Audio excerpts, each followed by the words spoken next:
Salam alaikum, matel leid, matel ahwal, bonjour, et Azul, tiens, pour une fois.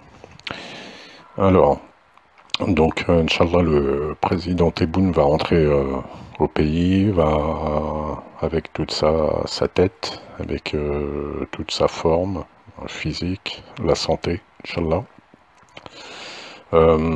Évidemment, tout le monde a retenu son souffle pendant toute cette période d'incertitude et même de doute. Évidemment, ça va lui attirer cette maladie, cette longue maladie va lui attirer de la sympathie, donc sa popularité va remonter, dans le sens où, du fait qu'il était malade, et deuxième chose, du fait qu'il retrouve sa santé, donc il y aura et de l'empathie, et une reconnaissance de quelqu'un qui est plutôt fort, puisqu'il a combattu la maladie. Alors, cette vidéo elle va pas être très très longue. Dans une première partie, vous allez voir donc tous les vautours, hacha les vautours, les pour une fonction précise de manger ce qui est mort déjà, mais enfin c'est un animal qui a une image négative et qui correspond aux gens que vous allez voir.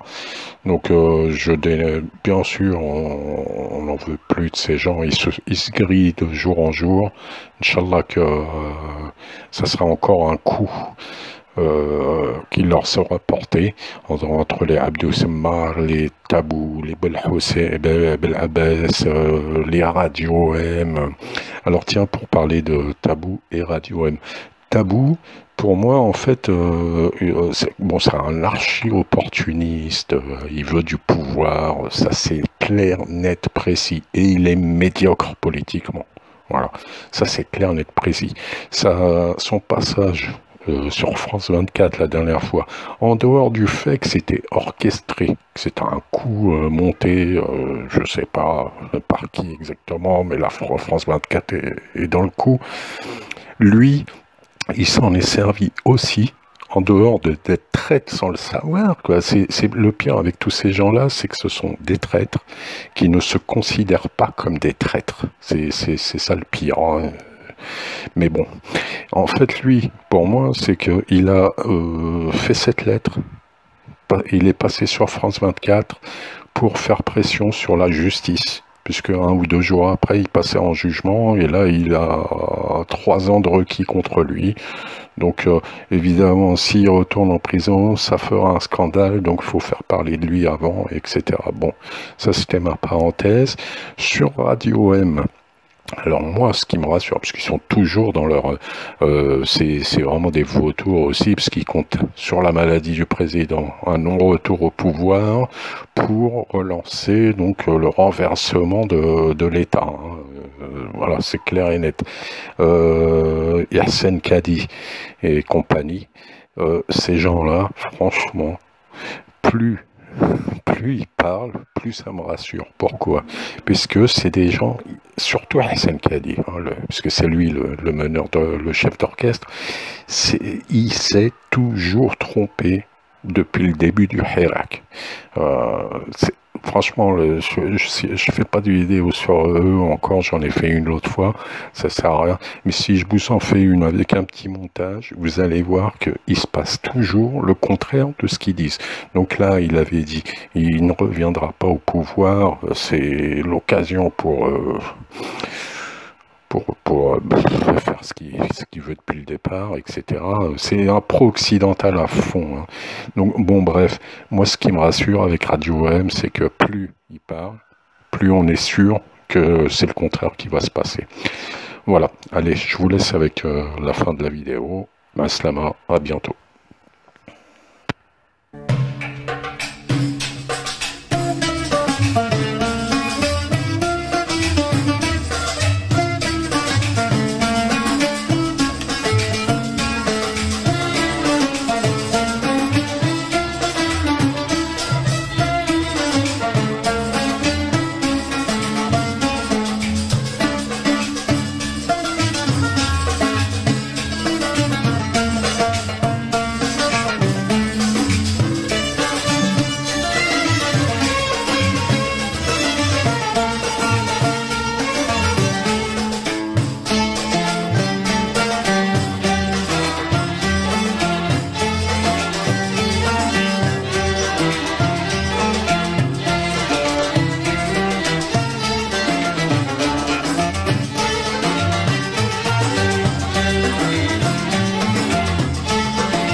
je suis certain que nous retrouvons le président de la République que nous avons connu, c'est-à-dire quelqu'un à l'esprit clair, aux directions d'économie entière, aux reclassements internationaux, aux nouvelles alliances, au travail d'une Algérie nouvelle. Alors vous avez... Et puis il y a d'autres partis d'opposition qui, eux, n'ont pas été associés. J'entends des voix dissonantes, celle de Gilles Jadid, par exemple, qui a une position honorable. J'entends celle de Ben Grina, qui a une position honorable. Ces gens-là n'ont pas été associés de façon directe à... même du FFS. Regardez, le FFS n'a pas pris de position, c'est donc il y a un débat au sein du FFS quant à cette question-là. Voilà des attitudes intéressantes qu'il faut encourager pour reconfigurer une scène politique qui mérite d'atteindre la maturité et le respect non seulement de son État, le respect de son État dans la discussion démocratique. Question de l'auditeur qui vous dit: en tant qu'Algérien, je suis contre le principe d'ingérence. Je suis pour que les Algériens se mobilisent contre ce type d'ingérence à l'égard de l'Algérie, mais arrêtant d'accuser les autres de nos malheurs. Alors, je suis d'accord avec lui pour dire la chose suivante. C'est que si l'impérialisme, pour donner un nom aux choses, joue sur le berbérisme, le féminisme, le nationalisme autoritaire, les sectarismes, nous en avons aussi une petite responsabilité. C'est-à-dire qu'il nous faut trouver les voies d'une démocratie réelle, les voies d'un dialogue politique apaisé qui remplace berbérisme par berbérité, islamisme par islam, nationalisme autoritaire par patriotisme, et à ce moment-là, nous retrouverons les voies d'un chemin, d'un dialogue apaisé, sans concession. Il y a des choses qu'il faut absolument corriger. C'est tout l'objet du mouvement social de 2019 qui a donné la force à certaines fractions au sein du régime de réaliser ces réformes. Mais attention, la bataille va être difficile. Les forces frontières en Algérie n'ont pas dit leur dernier mot.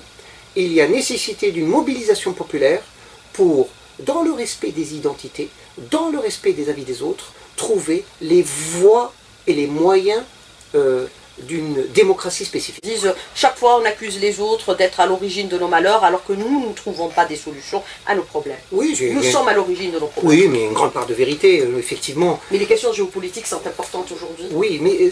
La Libye aussi, on disait que c'était... Oui, on voulait leur importer. Ce que je veux dire à cet auditeur, c'est que je suis d'accord avec lui à partir du moment où il précise que c'est les forces frontières en Algérie qui veulent nous laisser dans cette situation-là, et qu'aujourd'hui, nous avons des dynamiques entières qu'il faut soutenir. Alors, vous avez cette déclaration de Slimane Amirat qui disait « Si j'avais à choisir entre la démocratie et l'Algérie, je choisirais l'Algérie ». Je dirais que je choisirais l'Algérie et la démocratie.